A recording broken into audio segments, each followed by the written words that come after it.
major crash involving a Haltom City police officer sent multiple people to the hospital. We'll bring you the latest on those affected. And 2 suspects are in custody connected to the murder of a pregnant teen in San Antonio. Plus, lawmakers continue to battle over the crisis at the southern border.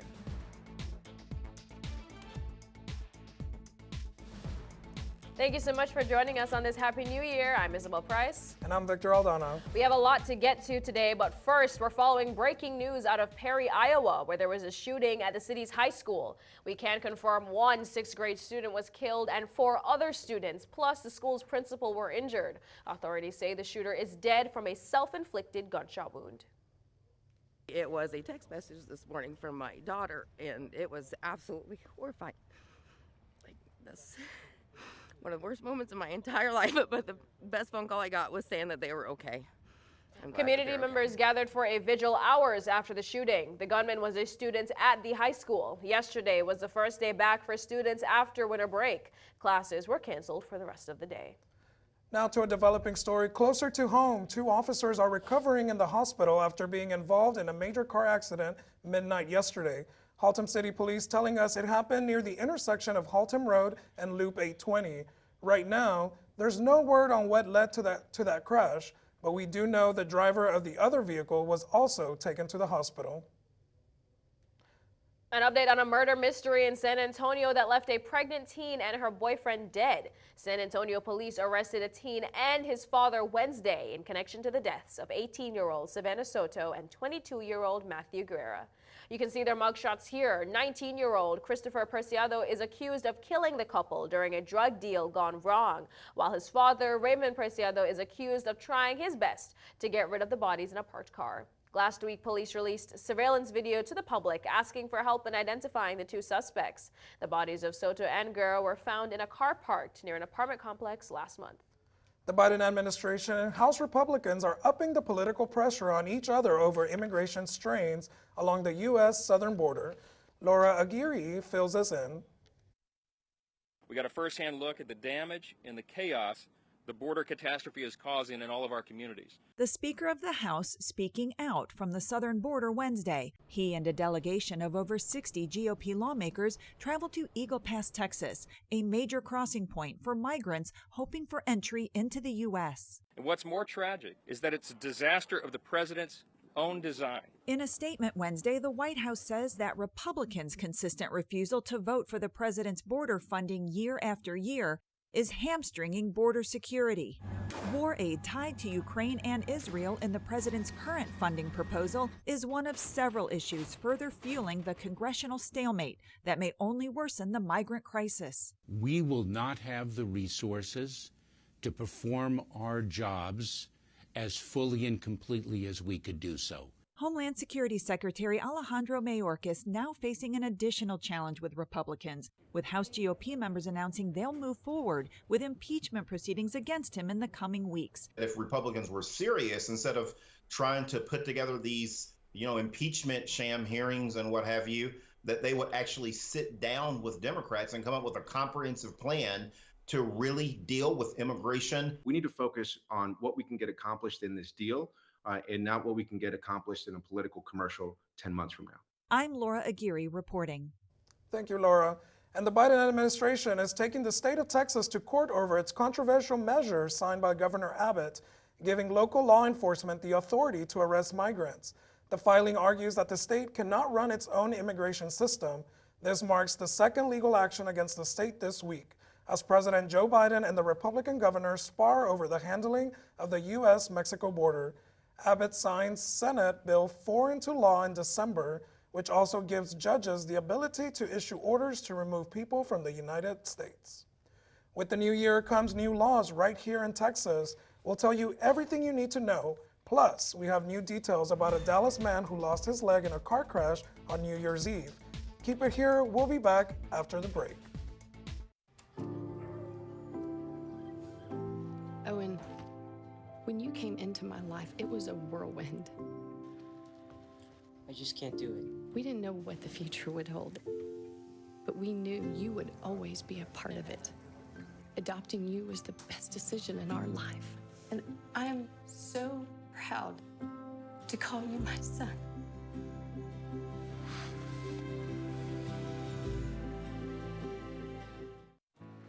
You know you don't have to wear your PT gear anymore, right? It's comfortable. So how's civilian life treating you? It's fine. When I got out, I didn't want to admit that there was anything wrong because I felt like a failure. And then I realized, like, there's nothing to be ashamed of. So I started talking to someone. Maybe you are fine, but if you're not, it's okay. Thank you. If you or a veteran you know needs support, don't wait. Reach out. Find resources at va.gov/reach.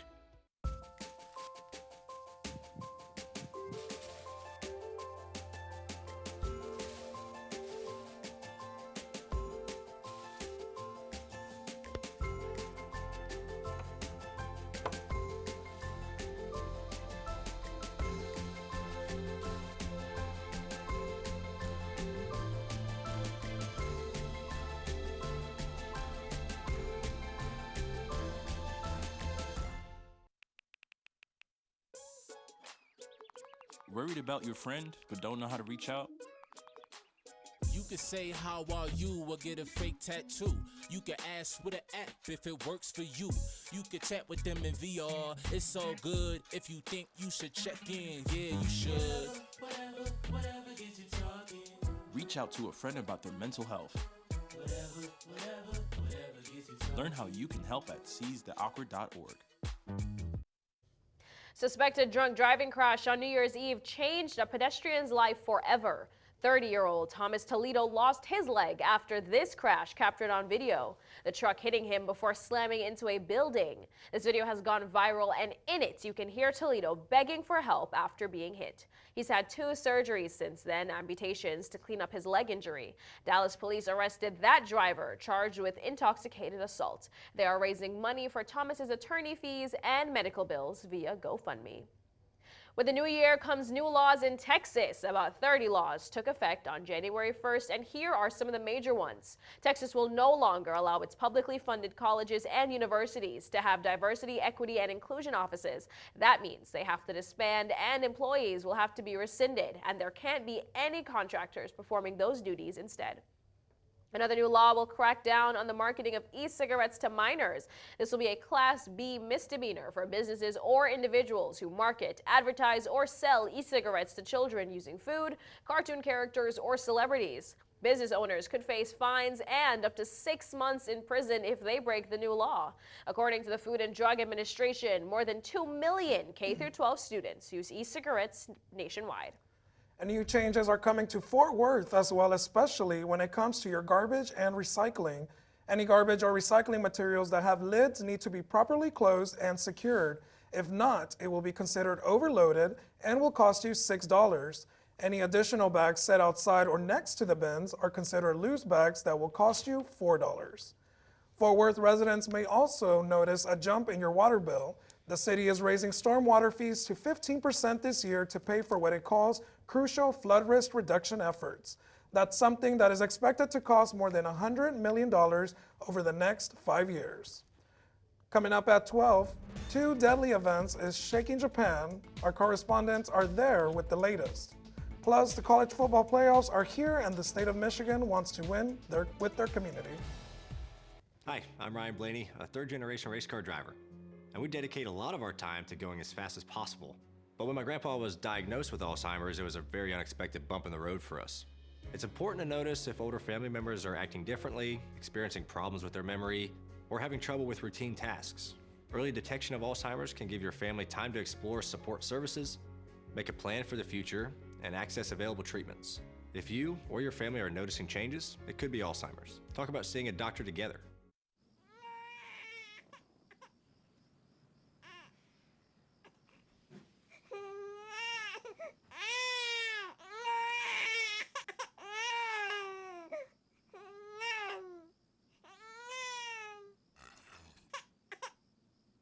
If you love them enough to suck the snot out of their nose at 4 a.m., then surely you'll check NHTSA.gov/the right seat to make sure they're in the right car seat. Honey, what I think you need is a socket wrench. I played JV basketball. I'm sorry. I don't think it looks right. This is good, and it's all good, baby. Is it really all good?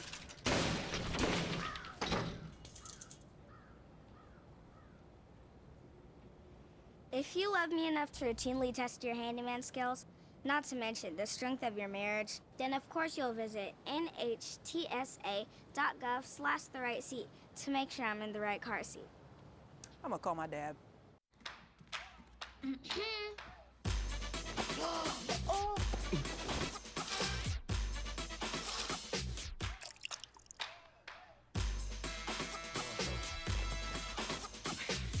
You're not gonna get it all right.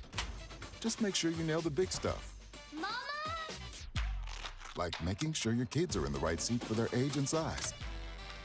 Get it right at nhtsa.gov/therightseat.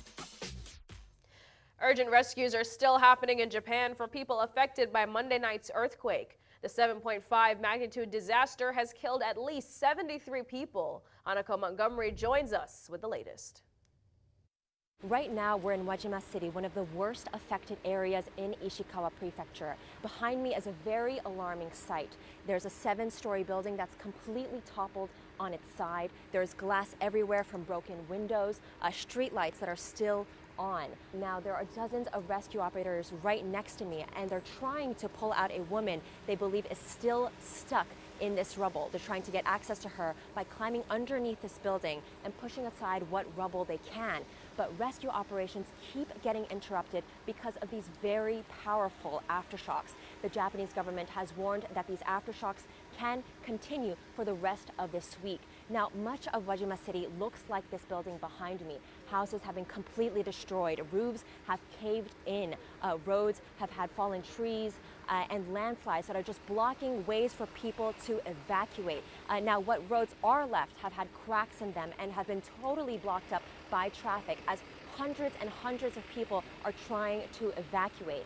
On our journey here, which took pretty much all day, we've seen at least 50 ambulances and fire trucks from all across the country as they try to get access to this part of the prefecture. You can only imagine how difficult it's been for emergency medical personnel to find the remaining survivors in this weather.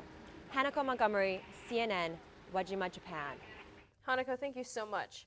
We're also following a Japan Airlines plane carrying hundreds of passengers bursting into flame after landing at Tokyo's Haneda Airport on Tuesday. It is our understanding that this involved a Coast Guard plane. CNN's Will Ripley joining us from Tokyo.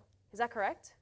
It is correct. And what's particularly sad about this is that that Coast Guard plane was taking off to help deliver emergency relief supplies that are badly needed on Japan's central west coast, where a massive 7.5 earthquake has killed dozens of people, and they're still digging through the rubble to search for survivors or potentially others who were hurt, not just in the initial quake, but also in fires that started after the earthquake. But in terms of this extraordinary scene at one of the busiest airports in Japan, right in the heart of Tokyo at Haneda Airport, we're learning more details about this collision that happened on runway C.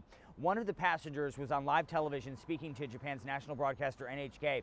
He said, according to this passenger, that the exits in the back and middle of the plane did not work. So everybody, all 367 passengers, including 8 kids under the age of 2 and 12 crew members, they had to get out through the front exits as flames were quickly engulfing the engines and then the back of the plane before the entire aircraft was burning. It was burning for well over an hour. It still is smoldering right now. So they had, not only did these passengers all safely evacuate, around 400 people get off the plane in a matter of seconds. They're supposed to be able to get off in 90 seconds or so, the authorities say, but they had to all do it through the front emergency exits of the aircraft only, because some of the exit doors were not operational. That is truly an extraordinary detail of what is just an incredible story, a success story when it comes to getting people off the aircraft safety. Kudos to that crew.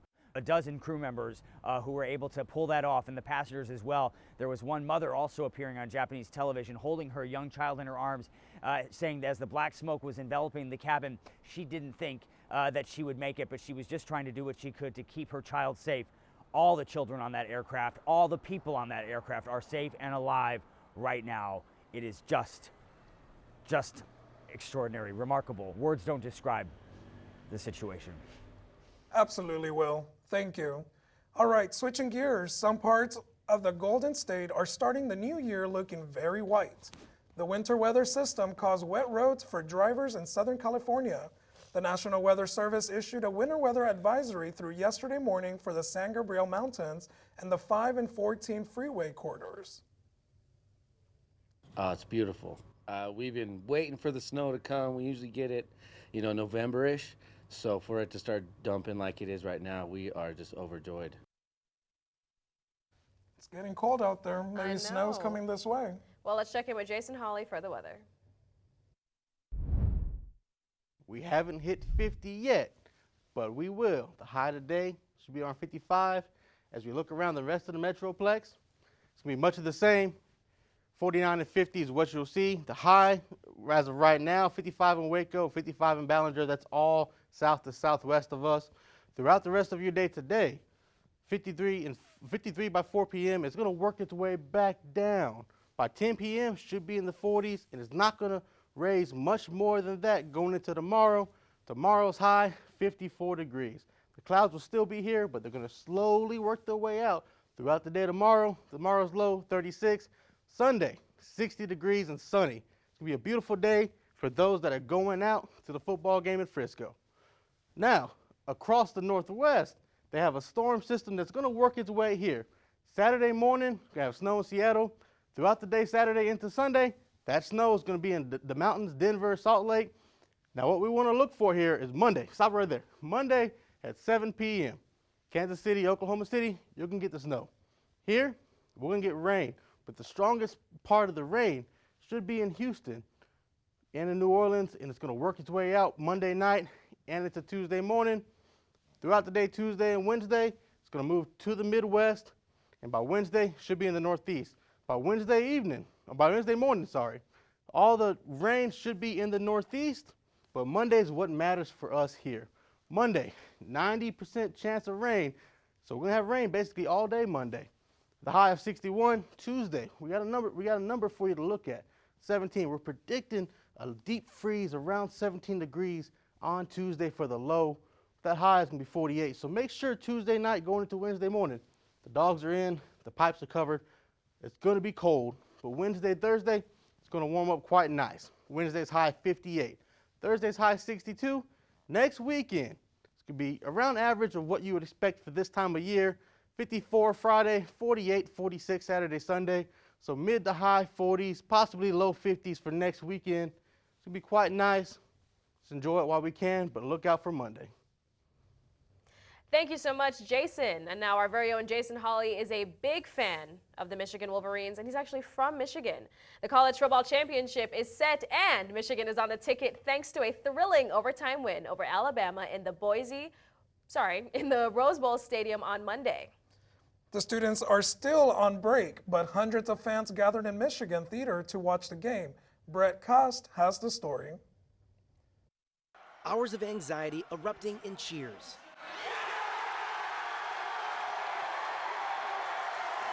A nail-biting overtime finish and a Rose Bowl victory. What do you think of that? Listen to this. Look at it. This is awesome. This is great.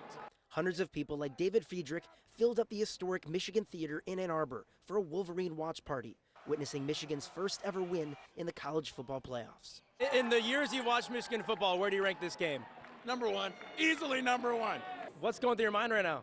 Oh my goodness, like, it is just so exciting. Michigan graduates like Leah Mills Chapman made the trip to Ann Arbor, watching the instant classic with other fans. It just felt so good to have that energy to hype us up and to keep us going, and we felt like we were doing it through the screen, so it was awesome. The game was an emotional roller coaster as fans reacted to the ups and downs. The theater worked with the university and ESPN to host the party. There was definitely high drama in the theater, and we loved that dynamic. Although students are on break, college bars like Scorekeepers still had a crowd, people coming to campus just to watch the game. Why did you come all the way to Ann Arbor to watch this game today? This is the spot to come to see Michigan win. The crowd is going to go crazy still. No matter how many people is in here, this is the spot to be. Whether at the big house or the big screen, Michigan fans have been singing loudly all season long, all the way to the national championship. I'm too excited right now to really center in with the thought, but yeah, we were clutch. We pulled it out. It was awesome. The holidays are finally over, but the financial fallout is still being felt all across the country in 2024. How can you take better care of your wallet this year? We'll tell you next.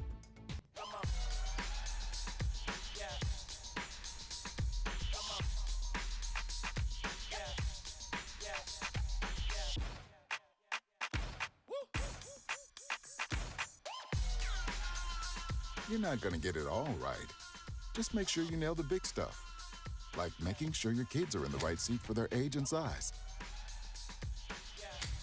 Get it right at nhtsa.gov/the-right-seat.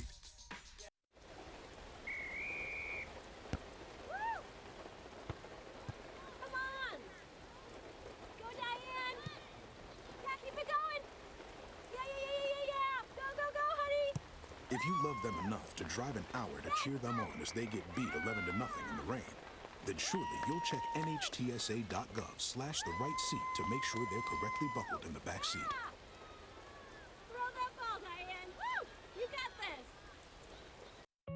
Julie was always a voracious reader. She'd carry 2 novels on an airplane because she'd read one on a 3-4 hour ride.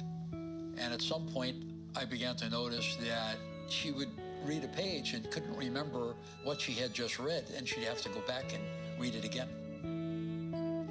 I don't remember much these days after I read, but less does for me, and I love it.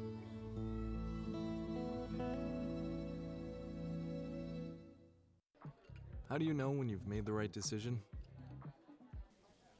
It's the feeling you get in your gut, the one that tells you what's right or wrong. It's the one that says, sure, I can have a drink, or the feeling that says, okay, I've been drinking, now what? It's the voice inside you that says, I'm buzzed, better leave the car when it's time to go. Plan ahead, catch a sober ride. Buzz driving is drunk driving. I taught for 20 years, but I started forgetting my lectures. Eventually, he had to quit. My therapist recommended we go to the doctor. The early Alzheimer's diagnosis allowed us to take control of the situation. He's been such a positive force and so loving. Thank you. You're welcome. If you or your family are noticing changes, it could be Alzheimer's. Talk about seeing a doctor together. Americans ramped up their online shopping during the holiday season. Adobe Analytics says we splurged on a record-setting $222 billion worth of electronics, toys, and other items. It says that the spending hauls between November 1st and December 31st marks a nearly 5% increase from the previous holiday shopping season. Adobe says shoppers were enticed by deep discounts as well as buy now, pay later options. And all that spending could not have been possible without Americans' reliance on credit cards, which has carried into 2024. Karen Kaifa is in Washington with details on what this means for you and the overall economy.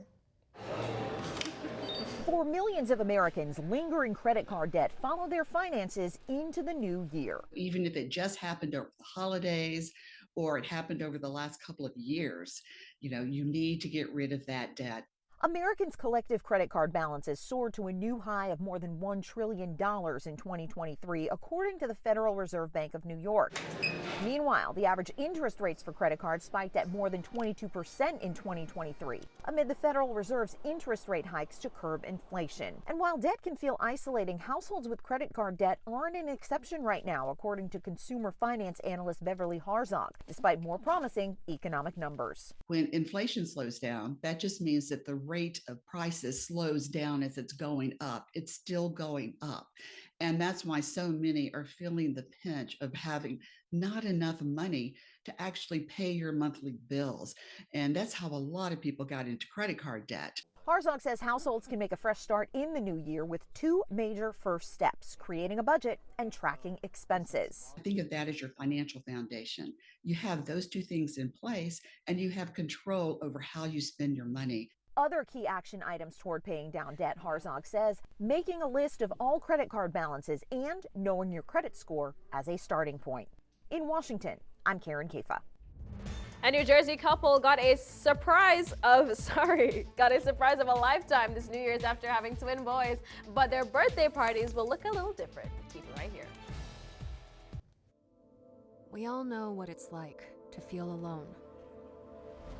But it just takes one new connection. Want to get out of here? To empower many.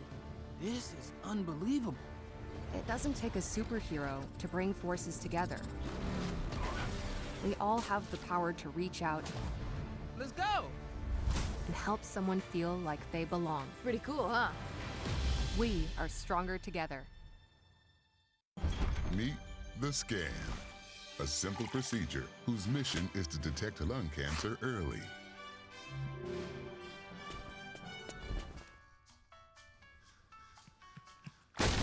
I'm here to save you. But I feel fine. That's great, but you may still be at high risk for lung cancer. Oh man, that's a new fence. If you smoke, early detection could save your life. Learn more at savedbythescan.org. An Ohio man has his co-workers to thank for likely saving his life. He was late to work, and when they called to check in, it was obvious the man needed medical attention. Here's Tracy Carlos. The holidays are a busy time of year for retail workers. I see my family at Costco more than my family at home sometimes during the holidays. So when one of Jesse Orr's-born Costco family members didn't show up for work last Thursday morning at 5 o'clock and still wasn't there 15 minutes later, There's times where we oversleep, so usually we'll give them a phone call and be like, hey, yep, you coming in? That type of thing. So that's why the initial contact was made, but then it turned into something a lot more. in fact, that call just might have saved a life. When Jesse called, his coworker picked up, but Couldn't understand what he was saying on the other end. That alarmed us. Then we started calling, several times, eventually getting back in touch with him again, and that continued on. More mumbling and groaning. It was obvious that he was having some sort of a medical emergency. it turns out, we're told, that he was having a stroke. While they kept their coworker on the phone, workers called EMS, who responded and got him to the hospital. We take care of our employees. They mean the world to us.